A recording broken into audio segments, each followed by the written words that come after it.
Well, again, in the first two videos, or three videos in fact, we looked at basic track refurbishment. Now we are ready to slot them together and create our track. Now again, this can cause a few problems. If your contacts are not clean, or when you've built your track, you start getting this, where the tracks start moving apart. This can cause the current to be interrupted, or it can cause the vehicles to get stuck on there. So it is quite important to get a nice fit.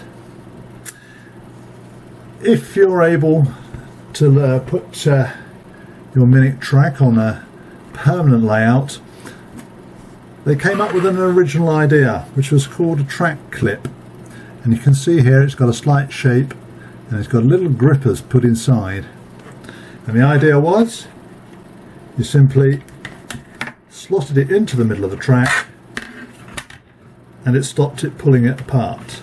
Now, where to a degree there's still a little bit of flex in there,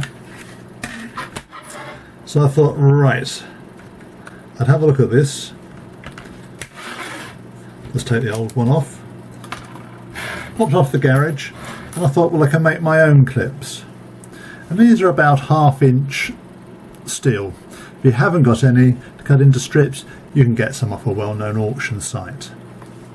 And the solution I came up with is to put one at either side. Push them in. Make sure that when you cut the clips they're not too high so they stick above the height. If you wanted to be really accurate, you could cut a little bit out of the plastic and put the clips right down so everything was absolutely flush, but I don't find that that's really necessary. And what that does, it holds both sides of the track together and you get a really nice fit. It looks better, and of course it's more likely to make a good connection. I suggest that when you're building your track, you start off and then you put a meter on each piece that you add rounds, so that you know, without having to take it all apart again, exactly which piece is playing up.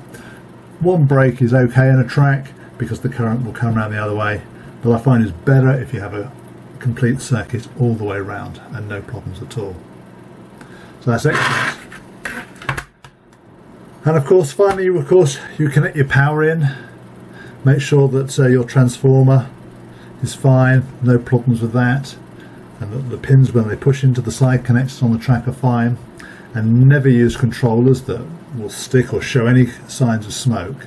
You can get some replacements now for a relatively small amount of money. So there we are. Time to go off and build your layout.